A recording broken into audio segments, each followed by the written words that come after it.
دوستوں ایک اچھی کتاب خانہ جنگی اسباب اور سدباب باربرا ایف والٹر کی کتاب ترجمہ خالد محمود ایڈوکیٹ صاحب نے کیا ہے اور اس کو فکشن ہاؤس لاہور نے شائع کیا ہے۔ دوستوں خانہ جنگیاں آپ کو معلوم ہے کہ جہاں ممالک کے اندر پاکستان سمیت دنیا کے بے شمار ممالک کے اندر اگر گزشتہ 75 برسوں 100 برسوں کا جائزہ لیا جائے تو مختلف حوالوں سے وہاں پولیٹیکل انسٹیبلٹی رہی ہے اور وہاں مختلف جو گروہ ہوتے ہیں وہ بعض اوقات حکومتوں کے خلاف ریاستوں کے خلاف اٹھ کھڑے ہوتے ہیں اور خانہ جنگی شروع ہو جاتی ہے۔ تو یہ خانہ جنگی کیا ہوتی ہے، یہ کیوں شروع ہوتی ہے، اس کے اسباب کیا ہوتے ہیں، اس کے نتائج کیا نکلتے ہیں اور کیا اس کا سدباب اس کے ابتدائی سے خانہ جنگی شروع ہونے سے پہلے ممکن ہے یا نہیں ہے، یہ اس کتاب کا موضوع ہے، تحقیقی موضوع ہے۔ یہ جو ہماری باربرا ایف والٹر صاحبہ ہیں، مصنف ہیں، انہوں نے ان کے بقول 1990 میں انہوں نے اس کا مطالعہ شروع کیا خانہ جنگیوں کا، اور اس کے بعد انہوں نے کئی سمجھ لیں کہ جگہوں کا سفر کیا اس حوالے سے، تحقیقی کام، ظاہر ہے کہ تحقیقی کام ہے سارا۔ انہوں نے لکھا ہے کہ میں مغربی کنارے میں حماس کے اراکین، شمالی آئرلینڈ میں آزادی کے متوالوں، کولمبیا میں FARC کے سابق اراکین کے انٹرویو کیے، میں گولان کی چوٹیوں پر کھڑی ملک شام میں ہونے والی خانہ جنگی کا بغور جائزہ لیتی رہی ہوں، میں نے زمبابوے بھر میں گاڑی چلائی ہے جہاں رابرٹ مگابے کے خلاف بغاوت کی منصوبہ بندی کر رہی تھی فوج، اور پھر اس کے بعد انہوں نے 19ویں صدی میں اسپین، یونان، نائجیریا، امریکہ وغیرہ میں جو خانہ جنگیاں ہوئیں اس کے حوالے سے انہوں نے بہت کچھ پڑھا، اور اس کے بعد پھر ان کی دلچسپی کا موضوع یہی ہو گیا کہ خانہ جنگی کیا ہوتی ہے۔ ایک بڑا دلچسپ موضوع ہے، خانہ جنگی کیا ہوتی ہے، کیسے ابتدا ہوتی ہے، کیا اسباب وغیرہ ہوتے ہیں۔ اور پھر اس کے حوالے سے انہوں نے لکھا ہے کہ دنیا میں جب انہوں نے ریسرچ کرنی شروع کی تو اس وقت اتنا زیادہ مواد موجود نہیں تھا اس موضوع سے متعلق، لیکن پھر آہستہ آہستہ آہستہ آہستہ سول وارز جب شروع ہوئی دنیا بھر میں تو دنیا بھر کے جو اسکالرس تھے وہ اس طرح متوجہ ہوئے، اور اب جو ہے وہ سویڈن کی اپسالا یونیورسٹی کے اندر سب سے زیادہ ریکارڈ ہے اس کے حوالے سے جس سے انہوں نے استفادہ حاصل کیا ہے۔ پھر 2010 کے اندر ایک ٹاسک فورس بنی، سیاسی عدم استحکام task force, political instability task force ہے۔ یہ ایک ماہرین تعلیم اور ڈیٹا تجزیہ کاروں کا گروپ ہے جسے 1994 میں امریکی حکومت کے حکم پر بلانے کے لیے کہا گیا تھا، اور پھر انہوں نے امریکی حکومت نے ان کو بلایا اور یہ کہا کہ ہمیں ایک ایسا ماڈل بنا کے دیں، کوئی ایسا گیج بنا کے دیں جس سے ہم یہ دیکھ سکیں کہ ساری دنیا کے اندر جو خانہ جنگیاں ہوتی ہیں وہ کس طرح شروع ہوتی ہیں، وہاں کون کون سی گروپس ہوتے ہیں، ان گروپس کے اوپر کیا کیا نظر رکھنی ضروری ہے، کیا کیا چیزیں ان گروپس کی سرگرمیوں کو کے حوالے سے نظر میں رکھنا ضروری ہے، جس سے یہ پتہ چلے کہ کوئی گروپ جو ہے وہ خانہ جنگی سٹارٹ کر سکتا ہے اور ملک جو ہے وہ سارا اس کی لپیٹ میں آ سکتا ہے یا نہیں۔ تو انہوں نے پولیٹیکل انسٹیبلٹی ٹاسک فورس نے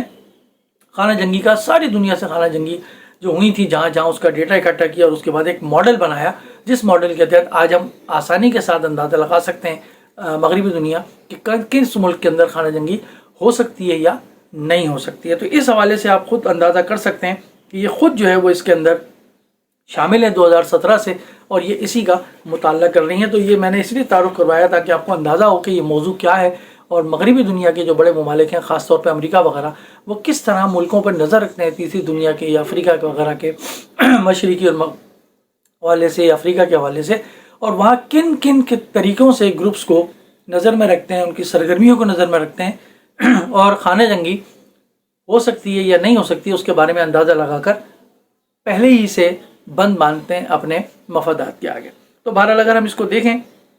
کتاب کو تو خلفشار کیوں ہوتا ہے یا یہ خانہ جنگی کیوں ہوتی ہے، اس کا خطرہ کیوں پیدا ہوتا ہے، اس کے بارے میں انہوں نے بحث کی ہے۔ پھر اس کے بعد جتھے کس طرح بنتے ہیں مختلف ممالک کے اندر، ان کے جو نظریات ہیں وہ کس طرح تشکیل پاتے ہیں، یا ان کے جو مفادات ہوتے ہیں، ریاست سے ٹکراؤ ہوتا ہے اگر ان کا تو وہ کس طرح ترتیب پاتے ہیں، انہوں نے اس کے اندر گفتگو کی ہے۔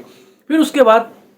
ریاست اور ان کے درمیان جو ٹکراؤ ہوتا ہے، ان کے درمیان جو حیثیت ہوتی ہے، اس کی جو جنگ ہوتی ہے، اپنے آپ کو منوانے کی جو جنگ ہوتی ہے وہ کس طرح ہوتی ہے، اور اس کے بعد پھر انسرجنسی بھی سٹارٹ ہوتی ہے یا انسٹیبلٹی سٹارٹ ہوتی ہے، خانہ جنگی شروع ہوتی ہے، تو اس کے بعد امیدیں جو ہے وہ کس طرح دم توڑتی ہیں، اور پھر خانہ جنگی کو ہوا دینے والے عوامل، اور پھر اس کے بعد انہوں نے تجزیہ کیا کہ آج ساری دنیا کے اندر جو حالات ہیں اس میں کیا ہم خانہ جنگی کے قریب ہیں، کیا بہت سارے ممالک خانہ جنگی کے لپیٹ میں آ سکتے ہیں یا نہیں آ سکتے، اور اگر خانہ جنگی ہوئی تو وہ کیا جنگ میں تبدیل ہو سکتی ہے، صرف گروہوں کی جنگ سے، وہ جتھوں کی جنگ سے ملکوں کی جنگ بن سکتی ہے، اور خانہ جنگی کی روک تھام کس طرح ممکن ہے، انہوں نے اس کے حوالے سے بھی گفتگو کی۔ اگر ہم اس کو دیکھیں تو عراق، شام، پوری کتاب کو آپ پڑھیں تو مختلف ممالک کے اندر اگر آپ دیکھیں تو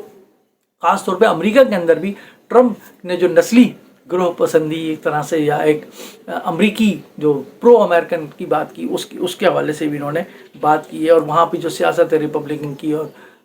مختلف مخالف کی انہوں نے اس کی گفتگو کی ہے، اور